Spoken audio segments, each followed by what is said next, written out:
Star news Marathi, नवे पाऊल नवी दिशा. लोकशाहीत जय पराजय पचवायची ताकद असावी लागते की लगेच इथं काय किरकोळ गोष्टी घडली की लगेच वार्ड नंबर 7चे नेते वैभव दादा इथं हजर आणि त्यांनी सांगितलं असं झालं तसं झालं. काय झालं? काही झालेलं नाही, काय नाही. तुमच्याच भाजपच्याच पार्टीतला हे गोळ आहे. उगा आमच्यावर काय विनाकारण तुम्ही शिंतोड ओढवू नका आणि आम्हाला त्यात ओढवू नका. उलट संयमानं आम्ही वागतो. मला पहिला हिंमत जादू व्हायची वेळ आणू नका अशी माझी कळकळीची विनंती आहे. तुम्हाला सोने खरेदी करायचंय तर मग चला विट्याच्या ओम ज्वेलर्स मध्ये. विट्यातील प्रथमच सोन्याचे 100% BIS 916 hallmark jewellery showroom. HUID प्रमाणित सर्व दागिने, सोने तारण कर्ज योजनाही सुरू. तर मग एक वेळ अवश्य भेट द्या. आमचा पत्ता ओम ज्वेलर्स, सराफपेठ, बँक ऑफ महाराष्ट्रासमोर विटा. संपर्क श्री भगवान ढमाले गार्डीकर, डॉक्टर विशाल शिंदे मोराळे. नमस्कार. बाळवणी जिल्हा परिषद मतदारसंघातल्या सर्व मतदार बंधू भगिनींनी माझ्यावर विश्वास टाकला आणि मला चांगल्या मताने निवडून दिलं. त्याबद्दल मी सर्व मतदारांचे जाहीर आभार मानतो. खरं तर काल आमची मिरवणूक झाली, त्यामध्ये जो काय निंदनीय प्रकार घडला त्याचा पहिले सर्वप्रथम मी निषेध व्यक्त करतो. मला माझ्या सार्वजनिक जीवनामध्ये स्वर्गीय अनिल भाऊंच्या कडून एक शिकवण मला मिळालेली आहे की दिवाळी दिवशी शिमगा आणि शिमग्या दिवशी दिवाळी कधी साजरी करायची नसते. काल जे विरोधकांनी जी खालच्या पातळीवर जाऊन जी काही टीका केल्या, 2-2.5 वर्षापूर्वी ग्रामपंचायतीची निवडणूक झाली, माझा मुलगा उभा होता, मी एकही शब्द केलं नाही, पण माझ्या मुलावर एकही टीका झाली नव्हती, माझ्यावर झालेली होती. या टीकेचं कारण मी उमेदवार मुलगा. आता जिल्हा परिषदेची निवडणूक चालू असताना विरोधकांच्या घरातून एका महिलेनं माझ्या बाबतीत जी टीका केली त्याच्यावर मला काही पत्रकारांनी प्रश्न विचारले की तुमच्यावर खालच्या पातळीवर जाऊन टीका केली. मी अजिबात संयम धरून दिलेला नाही. मला एवढंच सांगायचं आहे, मी एक माणूस आहे. सार्वजनिक जीवनात काम करता जय अपयशी येत राहतं, परंतु व्यक्तिगत टीका केली, माझ्या चेहऱ्याचं व्यंग सांगून कोणी बोलून मला जी नाउमेद करायचा प्रयत्न केला. मी 8 दिवस झालं या गोष्टीवर विचार करतोय की ती माऊली माझ्यावर का टीका करते. त्याचं मला उत्तर व्यवस्थित स्पष्टीकरण मिळालं की त्या माऊलीनं कुणबी दाखला काढलेला आहे आणि त्या माऊलीला लॉन्च करायचं चाललेलं आहे की उद्या 2 वर्षानंतर आमच्या आळसण ग्रामपंचायतीचं हे आरक्षण हे ओबीसी महिला फिरलेलं आहे. आणि ते कुणबी दाखला काढल्यामुळं त्यांना आळसण ग्रामपंचायतीला उमेदवारी करायची आहे असल्यामुळं विनाकारण आमच्यावर खोटे नाटे आरोप केले जात आहेत. काल मिरवणूक चाललेली होती, आमच्या गावातील माझ्यावर प्रेम करणाऱ्या माता भगिनी त्या ठिकाणी होत्या. त्यामध्ये माझी सुनबाई सुद्धा होती. तर त्या ठिकाणी असं म्हटलं झालं तुमच्याच माध्यमातून की सरपंचाची मंडळी म्हणजे माझी सुनबाई असं हातवारे करत होती आणि बोंबला म्हणत होती. हे संस्कार तिच्या माहेरून पण नाहीत सुनबाईच्या आणि आमचे पण नाहीत. आणि अशा 100-200 महिलांमध्ये अशी महिला एखादी अशी म्हणू शकत नाही. या उलट तुमची सासू ज्या वेळेला सरपंच म्हणून काम करत होत्या त्यावेळेला सुधीर बनसोडे म्हणून ग्रामसेवक ह्या आळसणमध्ये होते. त्यांचं वय 70. तो सुधीर बनसोडे त्यावेळेला 30-35 वर्षाचा ग्रामसेवक. तो गावासमोर रडला.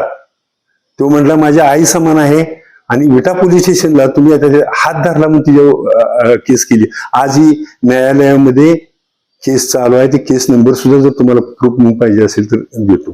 तो गावासमोर रडला की सरपंच आणि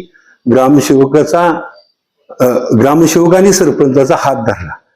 त्यावेळेला मीडियामध्ये प्रसिद्ध झालं, पेपरला बातम्या आल्या. आम्ही बाहेर फिरत असताना आम्हाला लोक विचारायचे असला कसला ग्रामसेवक आहे की तो सरपंचाचा हात धरतो. आम्हाला अक्षरशः शर्मेनं मान खाली घालावी लागत होती.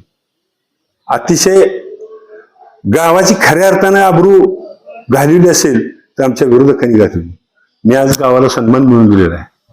मी आज जिल्हा परिषदेचा पहिला सदस्य झालेलो आहे. नको ते धातान खोटं आरोप करायचे. हा बीजेपीचा कार्यकर्ता होता. तो पडळकर साहेबांच्यावर प्रेम करत होता आणि वारंवार पडळकर साहेबांच्याकडून त्याला फोन येत होते, त्याचा राग होता. भले त्यानं मिरवणुकीत तो आमच्या बरोबर होता, त्याची आई आमच्या बरोबर अप्रचार करत होती, त्याचे भाऊ आमच्या बरोबर अप्रचार करत होते, त्याच्या कुटुंबातली सगळी माणसं आमच्या बरोबर होती, नात्यानं आमच्या जवळच आहे. असं असताना त्या रागाचा उद्रेक त्याच्यातून काय झाला असेल चूक इथपर्यंत ठीक आहे, पण ह्याचा अर्थ आम्हाला सगळ्याला त्यामध्ये गोवणं हे बरोबर नव्हतं. रात्री पोलीस स्टेशनला जाऊन सगळ्यांनी दोन्ही पार्टीने कॉम्प्रोमाइज करून आली. पण ही जरी झालं असलं तरी समाज माध्यम पुढे जाताना, प्रसार माध्यम पुढे जाताना एखाद्या कुटुंबाची नाहक बदनामी थांबवा असं माझं मत आहे. त्यावर बोलताना तुम्ही 1000 वेळा बोला, आपण दुसऱ्याकडे एक बोट करतो त्यावेळेला 4 बोट आपल्याकडे असतात, ह्याचं भान ठेवा. आणि गावाची आपली आबरू राहील, गावाचं गाव पण टिकल इथपर्यंत पाळा. लोकशाही आहे, तुम्ही कुणबी दाखला काढलाय, तुम्ही उभा राहणार आहे, ह्या गावातली कुणबी लोक, ह्या गावातली जनता निर्णय करेल, परंतु त्यासाठी असं चुकीच्या पद्धतीनं जनतेपुढे जाऊ नका असा. आणि एक आहे, लोकशाही जय पराजय पचवायची ताकद असावी लागते, की लगेच इथं काय किरकोळ गोष्टी घडली की लगेच वार्ड नंबर 7चे नेते वैभव दादा इथं हजर, आणि त्यांनी सांगितलं असं झालं तसं झालं. काय झालं? काहीही झालेलं नाही, काय नाही. तुमच्याच भाजपच्याच पार्टीतला हे गोळ आहे. उगा आमच्यावर काय विनाकारण तुम्ही शिंतोड ओढवू नका आणि आम्हाला त्यात ओढवू नका. उलट संयमान आम्ही वागतो. मला पहिला हिंमत जादू व्हायची वेळ आणू नका अशी माझी कळकळीची विनंती आहे. त्याचबरोबर 2014ला नितीन जाधव यांची मंडळी पंचायत समितीला उभं होत्या. रामराव दादांची सुना आंदू काकांची मंडळी ह्या पंचायत समितीच्या घरात एकमेकाच्या विरोधात उभं होत्या. अशा वेळेला मी त्यांचा प्रचार करत होतो. त्या अनिल भाऊंनी त्यांना उमेदवारी दिली होती, मी त्यांचा प्रचार करत होतो. त्यावेळेला महिला उमेदवार आमच्या गावची ज्या वेळेला मुरगळ गेली त्यावेळेला महिला उमेदवाराला धक्काबुक्की केली असं नितीन जाधवांनी रडून सांगितलं. तो गोंधळ झाला. आम्ही खात्री केली. त्यावेळेला मी त्याला साईडला बोलवलं नितीनराव म्हटलं हे बरोबर नाही असलं करणं, म्हणजे खोटं बोलायची, महिलांना पुढे घालायचं, ही जी त्यांची जी मोडस ऑपरेट आहे हे बरोबर नाही. हे आजचं नव्हे. त्यामुळं त्यांच्या कुटुंबातल्या महिला काही आमच्यावर आरोप करतील हे आम्हाला नवीन नव्हे.